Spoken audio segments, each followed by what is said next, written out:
The industrialization of these attacks has exploded over the last 5 years or so. COVID, I guess, was the start of it, although it had been going on, although perhaps not reported pre-COVID. But they certainly came to the forefront of everyone's attention when we all went and sat in our respective offices or at the end of our bed at home, trying to do some work. And unfortunately, that explosion has continued, whether that's as a consequence of our ongoing online exposure or whether it's as a consequence of the political situation around the world. We don't really know, but they keep coming. And a term which is often referred to, it's not a question of if, it's a question of when it will happen to all of us, one of us, etc., etc. So yeah, sadly, we don't see that the environment's going to change. In fact, it may well get worse. Welcome back to the Catcher podcast. Today, we're heading off in a new direction and we're going to dive into one of the most talked about cyber events of the past year, the Marks & Spencer Scattered Spider breach. My guest today is Brett Warburton-Smith, partner at Loctons. Brett's got deep expertise in IT risk and insurance. And for our audience of senior professionals in law firms, this conversation, I think, really matters. The tactics and outcomes in retail aren't so different from what happens and could happen in legal services. So as we'll hear today, the lessons extend well beyond IT to risk management, supply chains, and insurance. So Brett, good morning and thanks for joining us. Great. Yeah, thank you very much, Graham. Lovely to see you. And thank you for giving me the opportunity to talk a little bit about the recent events. Yeah, it's great to have you here. And this is an important topic, I think. There was a report earlier this year from Net Documents that says between Q3 2023 and Q2 2024, there were 2,284 data breach incidents reported in the UK legal sector.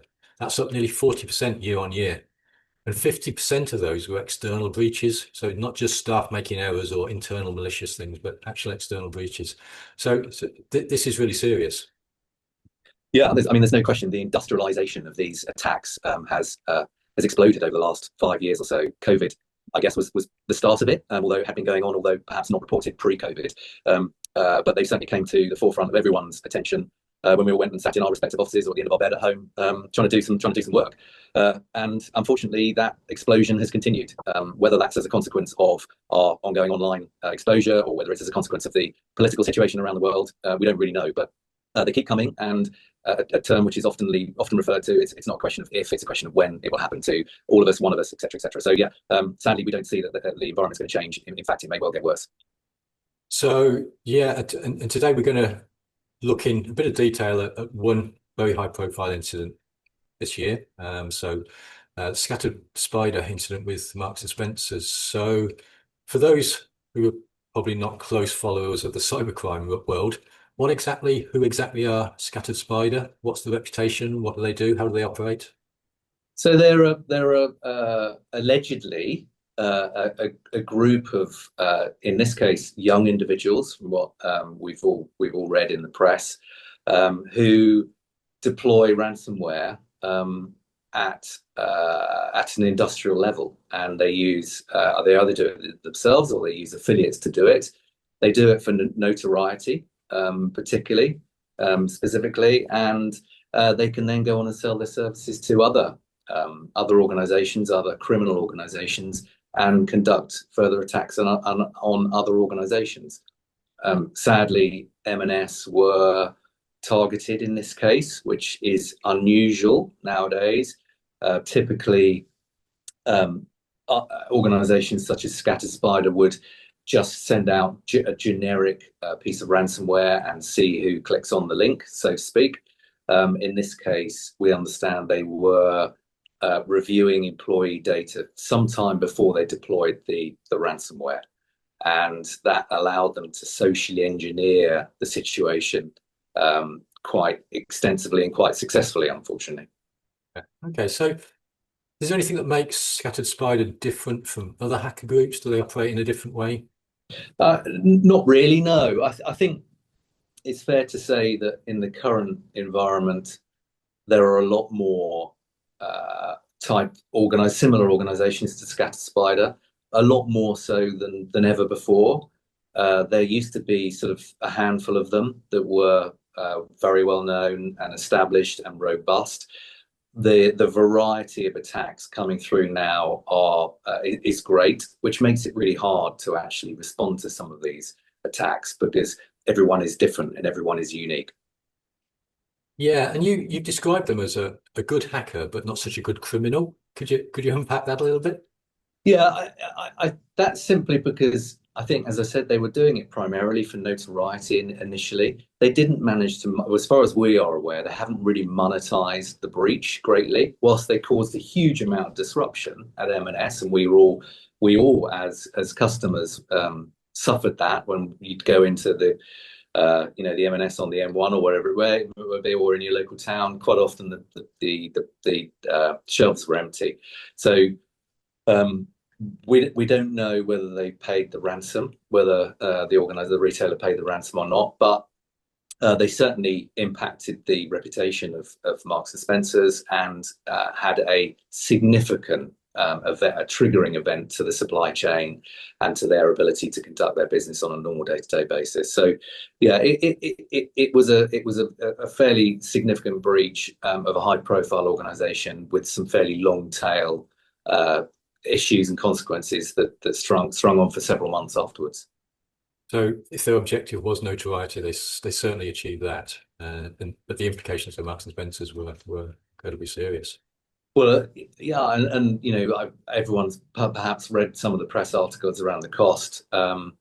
They reckon they lost about £300 million worth of profit as a consequence of the breach. The value of the organisation dropped anywhere between 750 million and £1 billion over the course of the following few weeks. So significant. We as insurance brokers were not involved in it. I'm saying this from my conversations with the insurance market and to specialist breach providers. So, but allegedly they had some insurance, which I imagine will have paid quite quickly. Okay, so walk us through the incident. What actually happened during this breach? So, as I said, they were allegedly monitoring some employees with a view to socially engineering them to elevate their privileges with certain passwords within the network. So they did that through a third party, through, in this case, a call center. The call center happened to be Co-op's call center as well, who suffered a similar breach at a similar time or shortly thereafter. So they elevated their privileges. They got password information, which allowed them to manipulate and impersonate people within the network. Shines a bit of a light on third party and the third parties that support all of us, whether that be HR, call centers, financials, etc., payroll. Are we sure whoever we're reliant on have also got a secure environment and are doing the right things? So I think that's really key. They, as I say, they engineered individuals into giving up their passwords, which enabled them to go off and exfiltrate data, some of which was highly sensitive, some of which wasn't sensitive, but it created enough aggravation to stop the supply chain happening. So the food was stopped being delivered, manufacturing wasn't occurring, and that led to a fairly significant loss of profit over a very short period of time. As I say, they were allegedly reviewing employee activity, names, information, etc., so that when they came in, it was a really compelling breach, which is how they managed to elevate their privilege to get through the password and the firewalls, etc., into the network and into the environment to steal this information.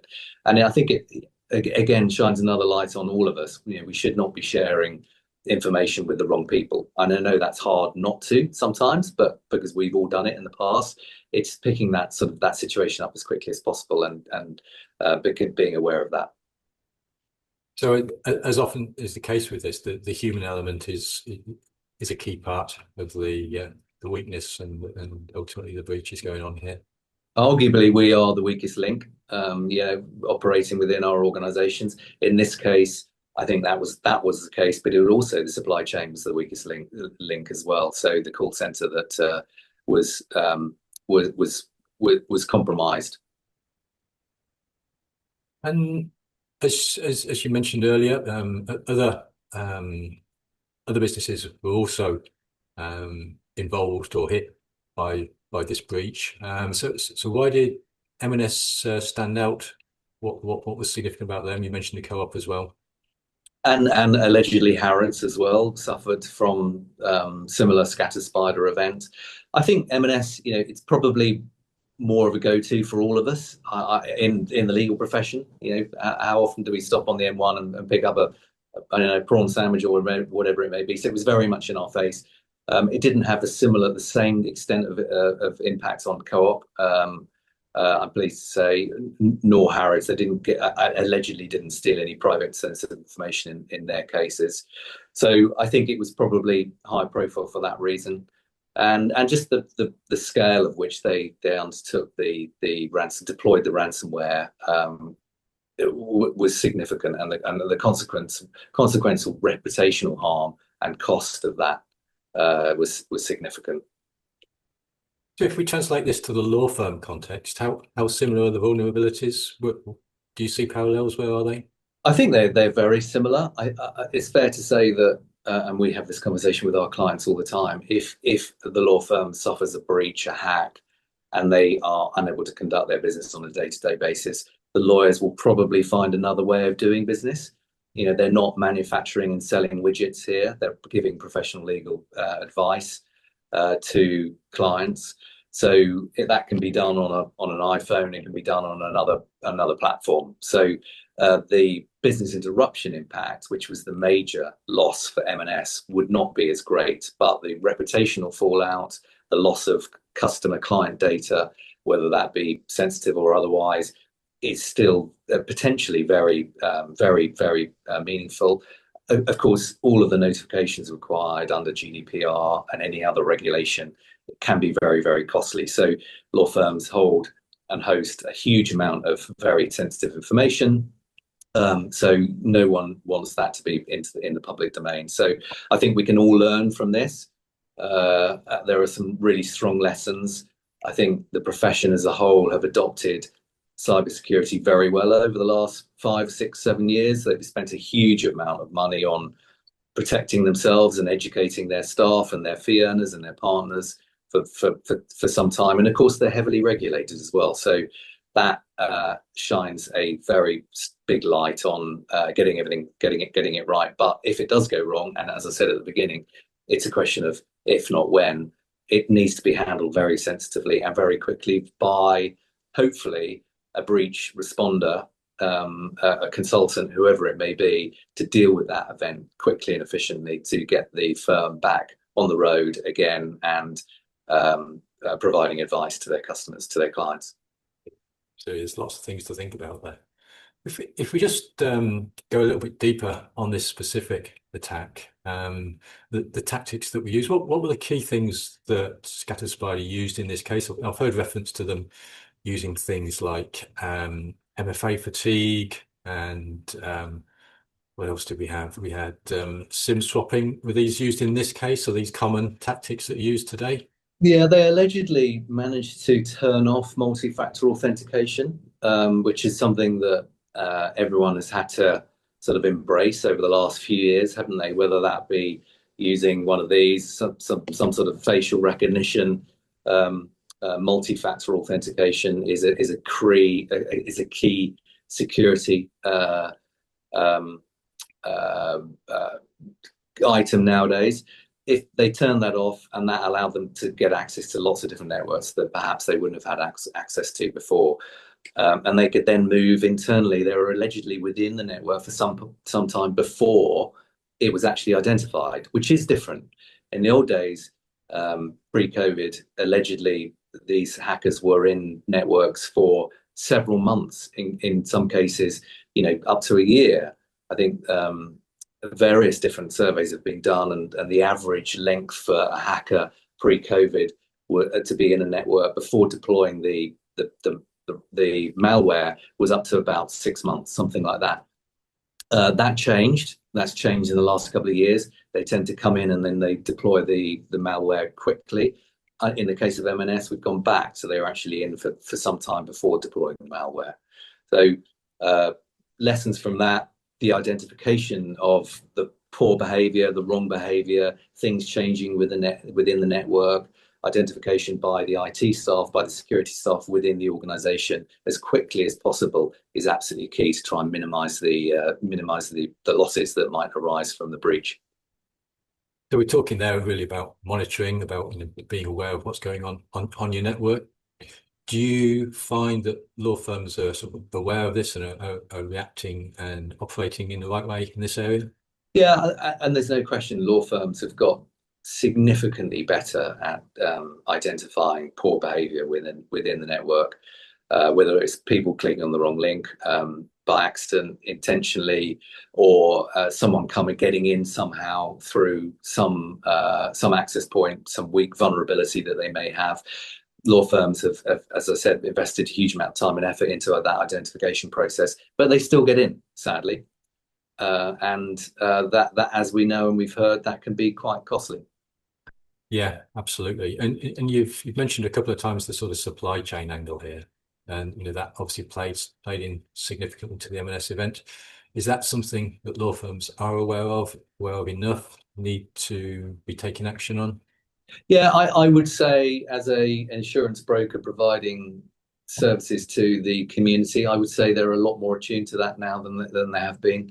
And they're expecting their suppliers to have they will have some sort of legal indemnity with them. They will be reviewing the security that they've got in place with them, etc., etc. So yeah, I would say that's a lot better than it was. Is it perfect yet? No, it's not. But is it ever going to get perfect? It's probably not ever going to, because this is the problem. We're dealing with a very fast-moving, broad, complex, and sophisticated bunch of criminals who are probably ahead of the curve, certainly ahead of the curve for most CISOs that a lot of law firms have these days.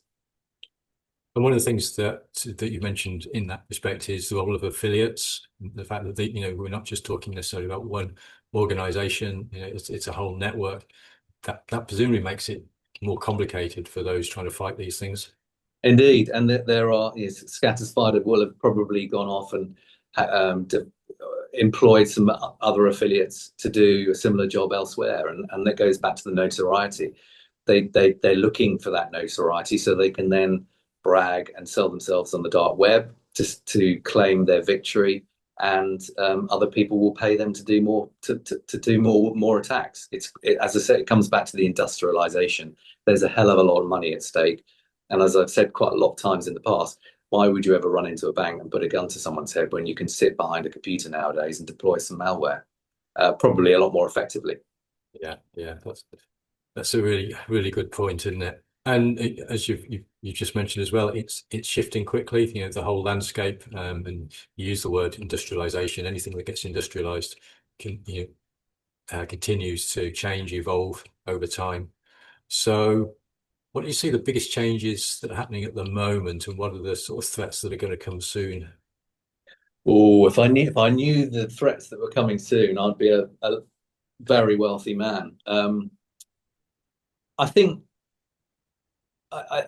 luckily, despite all of these breaches, I'm going to bring it back to the insurance conversation quickly. We're still seeing an extraordinary amount of capacity available in the insurance market. So if I look back over our portfolio in the last 10 years, the take-up of specialist insurance products to protect organizations, whether you're a law firm or a retailer, has been significant. And I think what M&S and others have done is really focused everyone's attention on what an insurance product can do for them. So last year, you may have been paying, I'm going to give you some examples, £50,000 or £10,000 for insurance. It's now you're paying £8,000. The cost of the insurance is coming down. So what we're seeing is a lot of law firms now taking up the offer of insurance, which we would wholeheartedly recommend for obvious reasons, because that's the thing that's going to help you probably, unless you have a broad network of specialist providers to come in and talk to you about how to respond to the breach, how to deal with the regulatory environment, what to say to the regulators, who to notify, how to deal with the reputational fallout, etc., you're going to really struggle in a breach situation. So the insurers have partnered with all of those third parties to give law firms that help and support to respond as quickly and easily as possible to an event occurring. Yeah, that's interesting. And obviously the insurance market is evolving in response to these breaches. So what kind of coverage is realistically available for law firms today? What are the actual products that you would recommend?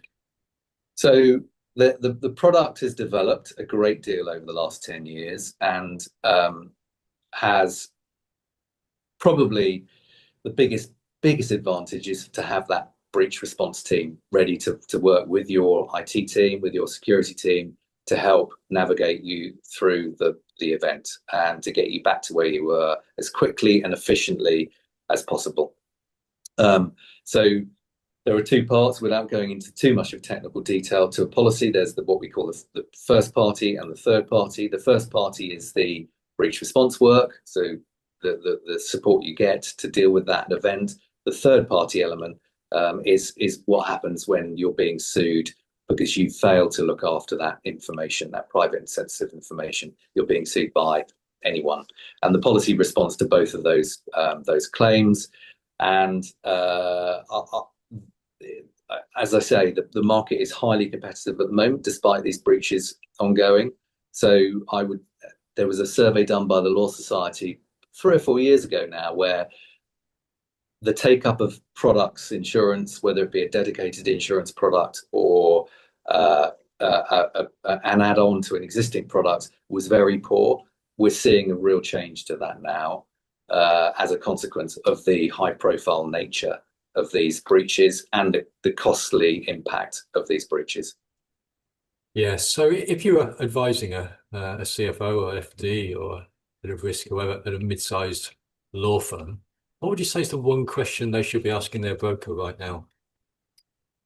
It's a good question. I would ask them whether they felt that they were able to get insurance, and if you've got some key disciplines, security disciplines within the firm, assuming they don't have insurance at the moment, around multi-factor authentication, around the updating of malware, the patches, deployment of patches, how quickly is that being done, the education being undertaken by the firm of the staff, and the training that's being deployed and rolled out to stop people clicking on those links and being socially engineered to sharing information, password information in the case of M&S.